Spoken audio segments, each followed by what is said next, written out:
So before we get into today's episode, I want to share something that's genuinely made a difference in how I run my own business.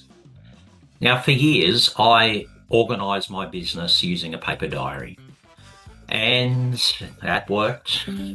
Till one day it didn't work. And so, of course, I made some mistakes that I regretted. Then in 2020, I discovered Squeegee app, an app that has been designed by window cleaners for window cleaners. Squeegee app has been a lifesaver. It handles my schedule, my client listing, helps me to very quickly reschedule repeat clients. It even has features like invoicing and quoting built into the app. So there's a lot less time spent catching up on the admin. So if you're ready to work smarter, grab Squeegee app using my discount code that you'll find in the show description below. It's what I use every day in McRae's window cleaning here in Australia.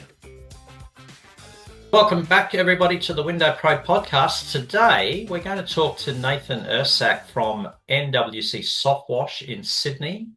Many window cleaners around the country have become familiar with Nathan's involvement in the industry. Welcome, Nathan. Great to have you on There you board. go. Good to be here. So how did you get into that? Okay, you're not soft washing right from the get-go, you wet window cleaning. Nah, How did you get into yeah. window cleaning and what do you like about it? Basically, leaving school, I didn't want to go to university, didn't want to get stuck in a full-time job, wanted to have a bit more flexibility and basically make the most amount of money in the shortest period of time, so I could do volunteer work. I had a friend who was a window cleaner. I had a lot of friends that were sort of involved in exterior cleaning one way or the other. And full-on cowboy spec. Night before my first job, I went around to my friend, his house. He was living with his mother at the time. I said, "Hey, can you show me how to do windows? I've got a job tomorrow morning." Did his sliding door probably 200 times and went and made really good money and thought, "Hey, this is pretty good." I think there's a few of us have had that experience. Yeah. A quick little lesson at home and then away we went. So, yeah. So what do you enjoy about, apart from the fact that you make good money in a short period of time, overall, what do you enjoy about the industry? Because obviously you have stayed with it. Yeah. No, I think that's about it, really. Yeah,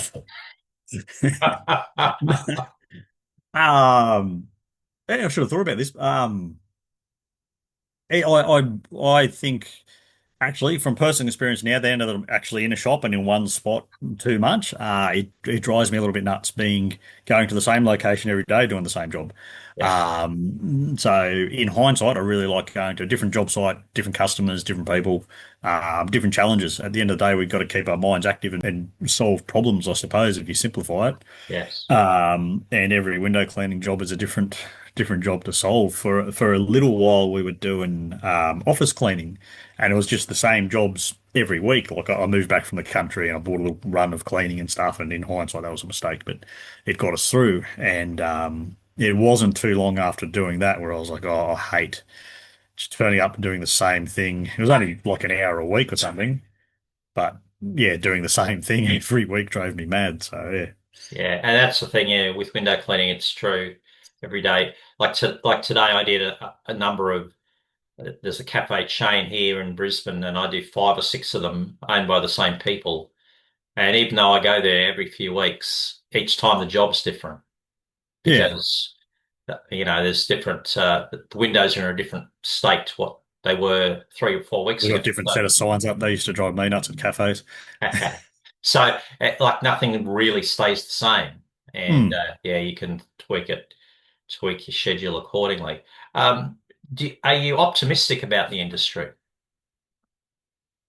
I wasn't for a little bit. I thought, yeah, I don't know. I thought it was dwindling a little bit, or probably too much competition, too much new guys starting up. But good grief, like, in Sydney at least, every time you think it's a flooded market, that you take a drive and there's a new suburb, an entire new suburb.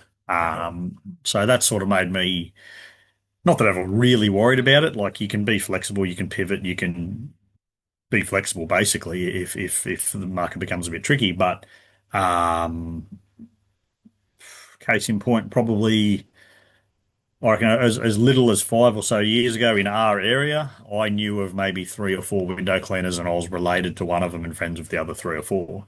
And by the time we'd opened up the shop, it was an eye opener of how many people in our backyard doing the same work, and there's still heaps of work for all of us. Like, it's not, everyone's got a pretty much everyone's got a good relationship with each other, I think, and we refer each other to different jobs and things like that. So yeah. Yeah. Yeah, I recall in 99, 2000, I moved to Newcastle. And a friend of mine said, Duncan, I don't know how you're going to go window cleaning in Newcastle. There's already, a number of window cleaners. You get, it's going to be a struggle. So I said, okay. 5 years later, I sold the business that I'd Mm. built up. And 5 years after that, I went back and bought it back. So it's plenty of work. Yeah. Um, and it was just the fact that he was from an industry that he didn't have any idea about the unique nature of window Mm. cleaning. That there's always plenty of work. So, how long through your window cleaning journey did you go into soft washing? And I just want to share with everyone who might be watching this on um, YouTube. This is Nathan's website here, NWC Softwashing. So how did lots of interesting gear and stuff like that. What made you go down this path? You talking the shop or adding soft washing and pressure cleaning to others to services back in the day? Well, let's start with The- adding the soft yeah. washing first. Again, probably got too short of an attention span. It was going back 22, 23 years. So I think it was around 2 or 3 years in. I thought, hey, I'm going to add pressure cleaning. I think maybe customers were asking me, or I saw an opportunity. And I'm such an old fart. This is back before you could just go to Bunnings and buy well, they might have had, the odd Karcher or something like that, but they didn't. It wasn't like today where you've got, 2,000 options under $2,000. That's right. And so I went out and I bought my first pressure cleaner, proper cowboy spec again, 9.5 liters a minute, 2,500 PSI. But it Not too big cost, for what you wanted. um, even way back then cost 2.5 grand, which if you adjust that for inflation is about $4,000 in today's money. Yeah. So yeah, they've come down a lot in price, and I think it comes down to I was just bored. I wanted to add another service, and probably at the time I thought more it's here's a good addition, and around the same sort of time we would have added gutter cleaning. So it was window cleaning, pressure cleaning, gutter cleaning, the three that sort of I thought tied in together quite nicely. But yeah, I wish I knew back then what I knew now, because I'd probably own a few properties or something. Because I still remember the last driveway I did that would have taken us. It was getting dark. It was like 6 o'clock at night when I finished, and I had to do it 2 or 3 times. We were leaving lines each way, turbo nozzle, no surface cleaner, and I think it took us about 3 hours. And it was only a little driveway, and now we'd turn up and do that job in 15 minutes to a much higher standard. So yeah, been a learning curve. Yes. So, um, soft washing is a lot different to pressure washing. It's a totally different field. How did you transition from pressure washing driveways, cleaning gutters, Yeah. to the industry that is now known as soft washing, which for some people is still, people don't quite grasp the difference. Maybe we should just define soft washing first so that people who are listening can understand what we're talking about. I'm probably the worst person to ask that, because I don't understand the difference. I mean, I do, obviously, you're using high pressure versus low pressure, but so again, like I came into it, my influences in teaching me this sort of thing, I think it was pre-YouTube, but I have to check history records on that, like that flaming old. But my introduction for softwash was me turbo nozzling lichen covered roofs, and my now uncle-in-law, who wasn't my uncle-in-law at the time, said, "Hey mate, put chlorine on it; it'll make it a lot easier." So that was my introduction to soft wash. It was just a way of using chemical cleaning agents to help pressure cleaning, and so from there, that's where we sort of went down that rabbit hole. And it probably wasn't even that long till I reckon we had a proper good go at it, and bumped into some other people and started watching videos on YouTube or wherever, and go, oh, okay, there's a whole big world of people that do this. Um, But yeah, I've always, even now, I still look at it as, I don't look at it as soft wash versus pressure cleaning. I look at, well, I'm doing exterior cleaning. I want to do the best job, the best way possible, the way that's not going to damage my body, the way that's not going to damage my customers' yards and things like that. Yeah. How do we do the best way possible? Well, you wouldn't clean your dishes without a detergent. You wouldn't have a shower without soap. So we're using detergents to do some of the work, pressure to do some of the work, and we're doing an overall better result by combining the two. So So really, yeah, and what I've noticed too, and like for example, on some of the YouTube influencers in the UK, they've moved away from just saying we do gutter clearing, we do window cleaning, we do this. They just put it under one banner, exterior cleaning, yeah, and, that'd be and all my the different components: feet, mm, fascia, gutters, windows, roof, driveways, whatever it might be. So that yeah. seems to be the current description for this overarching group of, I suppose you drive up to a house and you see that all of those things have been completed. Mm. Exterior cleaning. Yeah. Yeah, and they all work into good together. And I mean, I think you've got to be reasonable. I think the worst, what did I say? I saw one example on a local Facebook group, and no shade on them. I don't know their circumstances, but they were advertising lawn mowing, gardening, car washing, electrical work. And I think, anyway, each their own. Don't know their reasoning behind it, but I thought I'm probably not going to hire an electrician that also can do my lawns. And I'd be sus on someone that can do my lawns who's also going to do my electrical work. So, That's it. um, you got to draw the line somewhere, but I think as far as exterior cleaning goes, Yeah. yeah, pressure, soft wash, windows, gutters seem to work in nicely. And different areas are going to be different. And I know I lived in a little town for a little bit, and there it's a lot harder to focus on one thing. And if you're in a big major capital city, you can go, nope, I'm just doing windows, and that's good, stick to your guns. But if you think it's logical to diversify, it's a good idea. Yes. So I guess that's this discussion point that we like in a recent podcast I've released on I talk about niching and what it is and different people. So I just niche into window cleaning. I got rid of my pressure washer. I got rid of Yep. my solar panel cleaning, etc. But for another person, niching is the whole exterior of the house. So that's everyone will do it differently. Hmm. Now, how did you get into designing or putting together your own chemicals? So like you're not just going down to the hardware store now and buying some pool bleach and mixing it with water and using that. You've got NWC Housewash Soap. How did you go down that path? And like I use it on some limited Yeah. cleaning.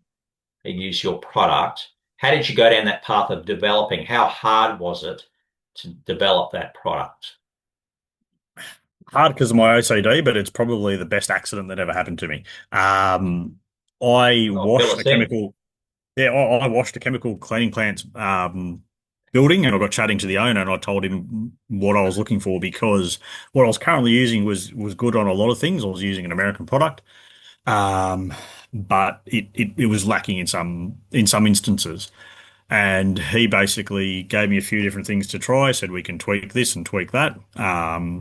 And I went away with a few different samples and mixed them together and tried different strengths of one or the other and came up with a recipe that really worked good.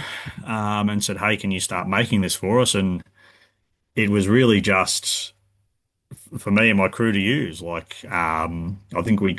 think it was a 200 litre minimum order quantity, which at the time was like, oh yeah, I'll go through that in a year or so. And then other people, friends and friends, started using it and then started selling it, and it snowballed. Mm, So yeah, and that's what we still use to this day. The crews go out pretty much every day. Well, we don't house wash every day, but at least a few times a week they'll be using it. So yeah, yeah. So you've been able now to not just market it through your website, but through Window Cleaning World. I notice that's you can pick it up there on their website. I think we've got about 6 or 7 stockists. I think it's only South Australia, Northern Territory, and Victoria that doesn't have a stockist, and Tassie. But sorry, Tassie, I forget about you guys. Okay, We'll so try and get anyone some. listening to Tassie who I've just wants to insulted you. be a distributor, It's NWC Softwash.com. They're looking for somebody. Yeah. Yes. So, I did. So I was going to say, I don't know if you wanted to hear about the equipment side of things too, but that I won't waffle on too much. But again, it's the people around me. Like I was lucky enough to have friends and relatives in the industry, and one of my relatives has been a pump technician for longer than I've been window cleaning, and so he's always helped me with my builds, which yeah, is I always enjoyed like building my own thing. And every time we did a setup, it got a little bit better, and it got to the point where we were like, hey, let's solve some problems in the industry with some products that'll work, and I think we have. I hope we have. yeah. Well, it's quite impressive your skids that you put together for different people. Like we saw on social media, David Baker in Adelaide, and he's pretty chuffed with what he got off you. Um, I think last week. Again, the fabricator's a yeah, of the mate, yeah. That fabricator, we've been friends since we were 17, so yeah, he does really good works. Everyone that comes in the shop, if there's a skid sitting there, they run their fingers over the weld and go, "Oh wow, he's good at welding." Well, yeah, he is. I didn't do it. Now, just a quick reminder that this episode is powered by Squeegee app. It's the tool that I use to handle all of my scheduling and customer relationship management.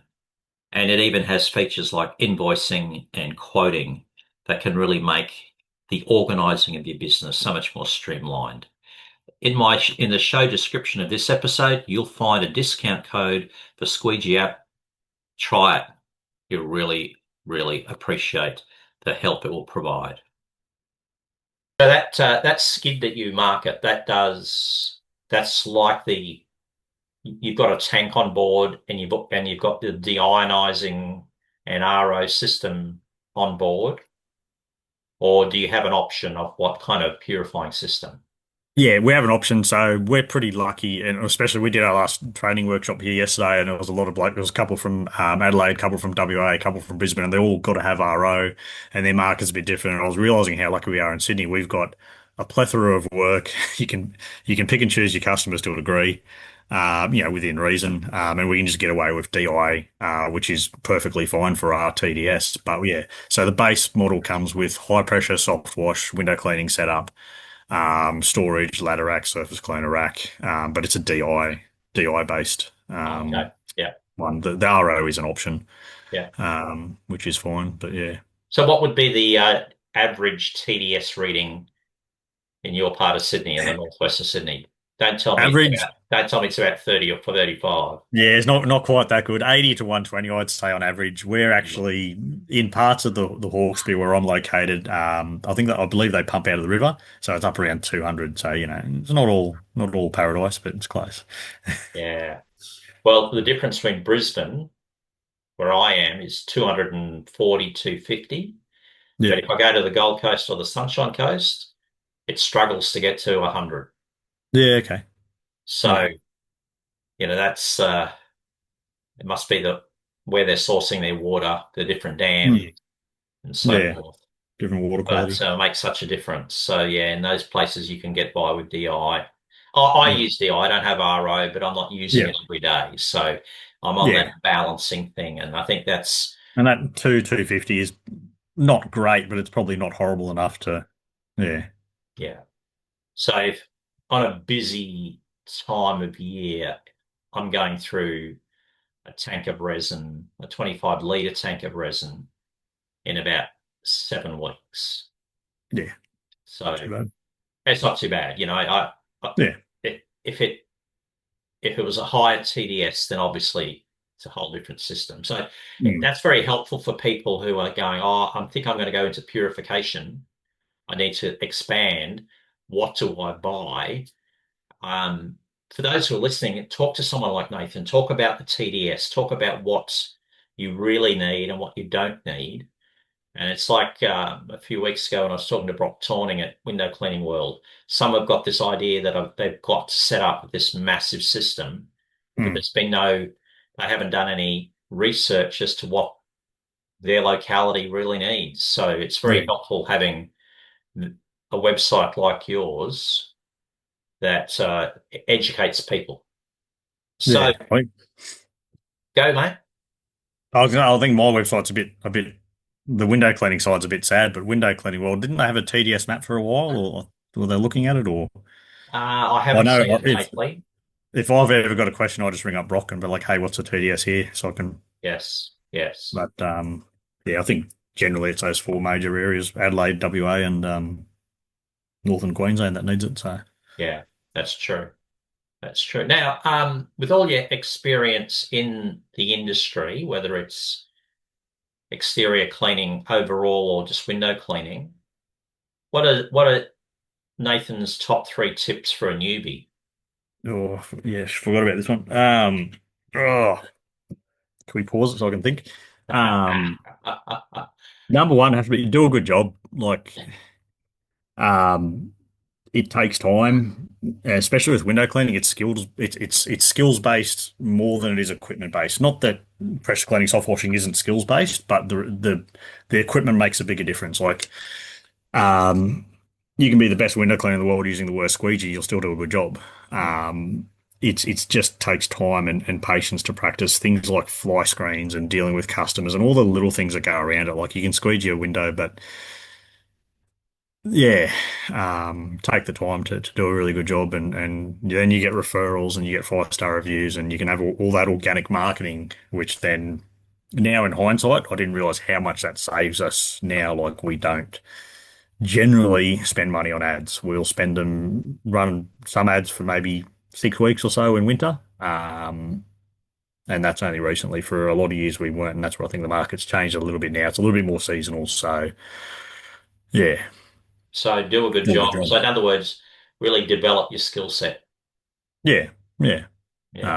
Was it, if I'm training someone new, which has been probably been a year or been a few years now since I trained someone, but slow is smooth, smooth is fast. Don't focus on being fast with the squeegee. Focus on being smooth and methodical, and that speed will come with time. You'll get quicker, you'll get quicker. And then, the money you're making every day is going to go up too because you're doing the same jobs quicker and fit more in and make more money. So say that again. Slow is smooth and smooth is Smooth fast. is fast. Yeah. I think That's I stole that from a movie or something, but yeah, I didn't come up with it. oh, you shouldn't have said that. We would have attributed it to you, Yeah, Nathan. trademark. Yeah. That's a really powerful tip. That's very brief and to the point, but very powerful for people starting out. Yeah, yeah. What else do you think a new person would benefit from in your experience? Without sounding like a sales pitch, don't skimp on equipment. Like there's things you can make do without, definitely, and you've got to balance all things at all. Especially now that I'm in a shop, I'm very aware of not being too pushy with things because I think I don't want someone turning up and saying, "Oh, I've got a 10 grand budget to start a business. Hey, great, spend 10 grand on equipment," because there's so many other things you've got to think of. You've got to, well, one, you've got to eat, right? You might not have work next week, so you've got to spend money on ads. You got to have money for all your overheads and blah blah blah. And it was easy for me because way back when I started, I was still living at home, but other people they're starting with mortgages and families and things That's like right. that. So Yeah. be balanced. But once you know you like the work, once you know that you have the work coming in and you can get more work, definitely keep a fresh perspective. Look at your bottlenecks. Sometimes they're not equipment, sometimes they're processes and blah blah blah. But source out your bottlenecks and look for where can we be more efficient. Probably the biggest general one is being whether it's water fed or soft wash or pressure. But I've found personally being mounted to your vehicle. I went through a lot of weird, dodgy sort of water fed systems that were mounted to my vehicle. I was quite proud of them at the time, but in hindsight, I could have been a little bit better. So yeah, definitely look at that. Being able to turn up to a customer's house, plug one hose into a tap, run another one out, start putting stuff on glass versus taking a hose reel out, taking a water fed system out. I still remember my uncle-in-law's one that I borrowed, and it was, don't know if you remember the big like scuba tank DIs. It was a twin scuba tank DI on an old man trolley. It'd take like half an hour to set up before you could do a job. So that an Right. hour per job is a lot of time saved. So I'm still using a single scuba tank. yeah, Like these it's ones, 10 years yeah, old. yeah, And the difficulty with some places that I clean is you can't get your yeah. vehicle Get the close hose around. enough to the Yeah, hose, the tap. You've yeah, actually got to take your system. And I'm part of my quoting, part of my quoting methods is looking for where the taps are Yeah, so that I already know that ahead of time. yeah. It's one of those things that if you plan the job, Mm. and some places the nearest hose is way around the back, so it's a bit, Depends on the area you work in too. Like, especially with the pressure cleaning side of thing, this is a very common conversation I have with customers and say, look, if you work in inner Sydney, where you can 9 out of 10 jobs you can't park right in front of the house, then forget about it. You've got to stay mobile. But I think most of us, I could be skewed to that, but I feel like most of us are working in the suburbs where you can just park in the driveway. yeah, yeah, At least here in Sydney. yeah. And it's the same in Brisbane. There are jobs in the city, but most of us are trying to avoid those because they have such a, and Yeah. some added dramas in access, getting gear up to an apartment on the third floor, and et Mm. cetera, et cetera. So, uh, and one thing that's a good addition, like, I don't know if you have experience with this, but in recent times I've added a 20-litre tank, portable tank with a little pump in it Mm. that I would get from Window Clinic World.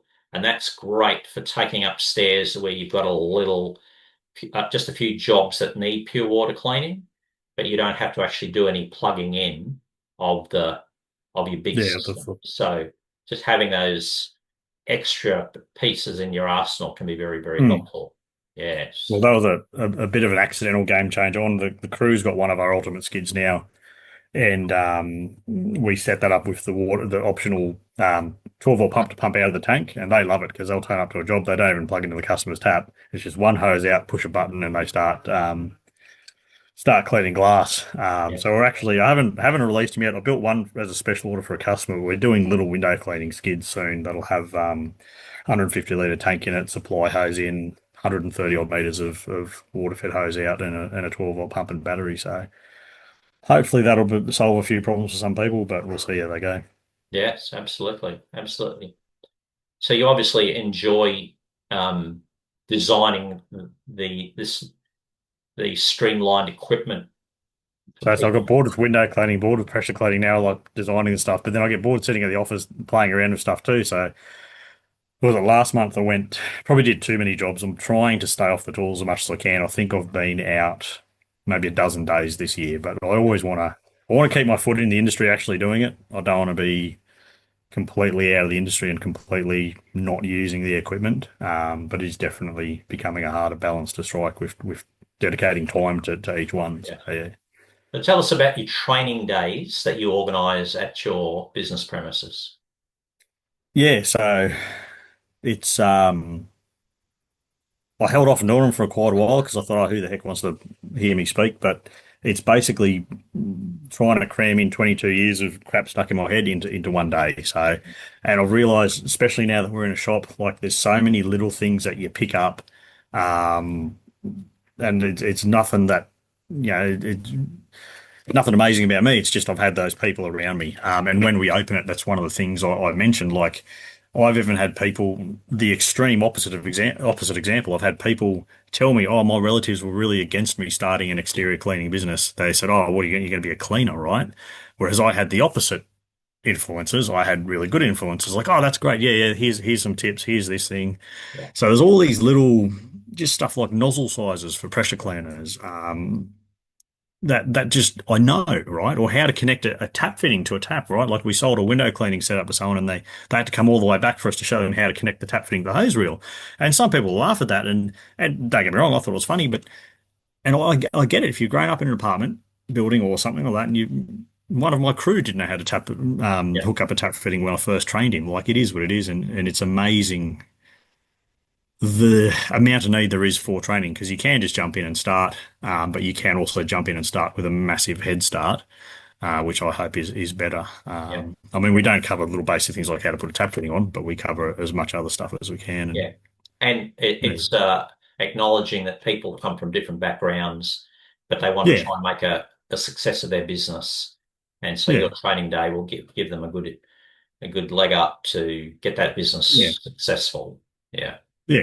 Basically, as much of the stuff that I wish I knew when I was 18, 19 starting this, we cram into the day. So yeah. And then Yeah. we got the pump technician I was talking about, Rob. He spends about an hour going through the ins and outs of your pressure cleaner, because same sort of thing. He's a mobile mechanic, right? He's getting a workshop now, but he would drive out and service fixed pressure cleaners in big multinational, warehouses and stuff. And it'll be the call out fee, him driving there, and it's a clog filter, or it's Yeah. something that the customer could have fixed had they had that training and knowledge. So Yeah. that hopefully gives a bit of a head start too. Yes. And sometimes it's the little things that we think they should have worked that out, but it's just that they haven't had exposure to it. Yeah. And so, It's the panic I found from personal experience. If something breaks down, you're on a job, you don't think, oh, hang on, clear, logical. This there will be the simple thing. You go straight, oh, my machine's broken. yes, Well, no, have I checked, yes. all these other steps before that? And an example of that is people say, "Oh, I don't know what's happening with my DI system. It's lost pressure. Hmm. How long has it been since you changed your filter? Yeah, Like, is it clogged up? That's change your filter, and then we'll go to the next phase, next step. yeah, And sometimes that just solves the problem. yeah. Put a new pre-filter in, and things can change. So it's just knowing those things, and it's great that you're able to bring that experience to the training table. How often do you have the training days? A few times a year. This one sold out really quickly, so we're thinking about trying to do one in December, but it's just hard. Like everyone's busy, including us. So we'll see how we go. But otherwise, next one, I don't know actually.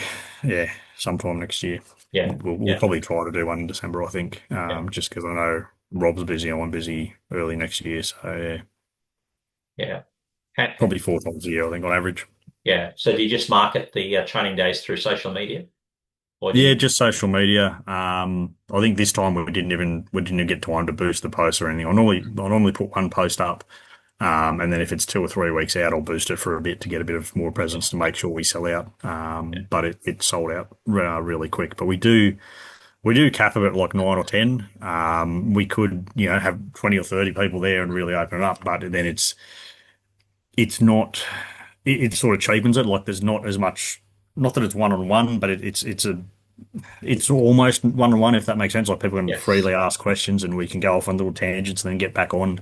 yeah, Because you don't know, like, sometimes we have people come in and it's mostly a room of people who are completely green. And so we're going to focus more on these things, or it's a mixed room, or it's a room of mostly people who know all the basics and they're looking to expand. So yeah, it So can be have you very. designed a training course for beginners and one for like a refresher for advanced? Is that a path you can No, go down with regard to your training? I think what I'm actually doing now, I'm trying to get as much of the basic stuff out as YouTube videos and in a what's called a playlist, so we can just say, hey guys, before you come, watch these videos. A lot of it you might already know. If you know it, just skip past it. But we're covering the basic things like your hose sizes, right? Like I get it. I touch 10 different hose sizes every day, but your 3/8, your 3/4, your 1/4, your 10 mil. What hose do I need, right? So I think we've got a video on that. Quick connect fittings, I'll do one on them. We've got a video on nozzle sizing because I found that it was an eye opener to me, seeing how many people in the industry, they'll say, oh, can I have a nozzle for my machine? I say, oh, yeah, what size? They go, oh, just the yellow one. Well, there's 30 different yellow ones. The yellow is the angle size, it's not the nozzle size. So I probably talk too fast and I've got to work on doing better videos. But I want to explain things like that in videos so that anyone can watch them. And then when people do come and do the training workshop, they've got that foundation and we can Yeah. build from there. So that's your YouTube videos is your beginner course, and what they do in Yeah. the workshop is actually the next level. Yeah, I guess so. Yeah. Yeah, yeah. Excellent, excellent. So wrapping it all up, Nathan, what's your overall take on where the industry's going? Do you think like it's progressing positively? What's your take on how window cleaners work together? Do you notice that they've got an abundance mentality? Do they have a scarcity mentality? What's your overall summary of the industry as you see it in 2025? I'd say it's changing, but how it's changing, I don't know. Like it'll do what it does. One thing I have noticed, which isn't no shade on anyone who does this, there's been a massive increase of people that just do exteriors. So I believe they're buying a water fed setup and they just do exteriors. And I get that because if you don't take that time and that patience to learn how to squeegee, it's harder and you don't want to do it. You just want to do the easy jobs, right? I'm kind of on your side there. I like doing the easy jobs. The jobs I will go, nah, sorry, here, I don't do builders cleans. Here you go, here's someone else's number. But on the flip side, there's really good niche, there's really good money to do the jobs that other people don't want. That's right. And so often these days when Nathan's window cleaning gets a phone call from a customer, their first question before even hello, it's do you do insides? And we go, yeah, we do insides. And yeah, obviously we get the job. So think about that. And again, there's not much reward without risk or time and effort. So if you put the time and effort and risk into learning how to do the insides, you'll open up another market. But yeah, you don't have to. Yeah. So pretty much to succeed in window cleaning, you need to have a good, I hate the gesturing of this camera. Um, to really succeed at window cleaning, you need to have a grasp of the traditional methods of squeegeeing because Yeah, that definitely. teaches you about glass. It teaches you the Mm, different types of glass. And then, of course, you're equipped to move into pure water cleaning because different glass reacts differently to the pure water systems. mm, So I think, as you said, there's a lot of people are just going exterior, so that they're bypassing the basics, and it yeah. has an impact. Australia is now becoming more like the UK, that where window cleaners only want to do the exterior; they don't want to do the whole Mm, job. Whereas I've 30 years, I've done the whole job, and people are still looking for the whole job. So yeah. for those starting out, learn the whole job, get Yeah. skilled at it. So many new jobs will come your way by doing that. So yeah, great tip, Nathan. Great. Thank you very much for your time today, Nathan. It's been Thank you. interesting to learn about the soft washing side, the retail aspect to your business, and the fact that you've got a team out there doing the stuff that we're all trying to do. Enjoy making a living and earning decent money. Enjoy the flexibility. So, thank you so Yeah. much, Nathan. We really appreciate your time with us today on the Window Pro podcast. Thanks, everyone. Well, thank you for listening to the Window Pro podcast. I'm sure you really enjoyed my interview with Nathan Irsak of NWC Softwashing. He certainly provided lots of insights into the whole exterior cleaning industry here in Australia. And for newbies, he had some great tips on getting started in the window cleaning game. So if you've enjoyed my interview, feel free to share it with some of the other tradies around the country, or even subscribe to my podcast via YouTube, Spotify, or even on the Substack platform. And I'd like to thank in advance those who have supported, given me some lovely comments. I've had some great response from different listeners. Thank you so much for your feedback. I really appreciate that. And if anyone is interested in supporting financially the work we do on this podcast, there's an opportunity to have a paid subscription to my Substack page. The link is in the description below on this podcast. Don't forget, of course, this podcast was supported by Squeegee app, and there's a discount code that you can click on if you're looking at changing up your CRM in the business that you're running. So thank you very much for listening. Keep going well in your business, and we'll see you next time on the Window Pro podcast.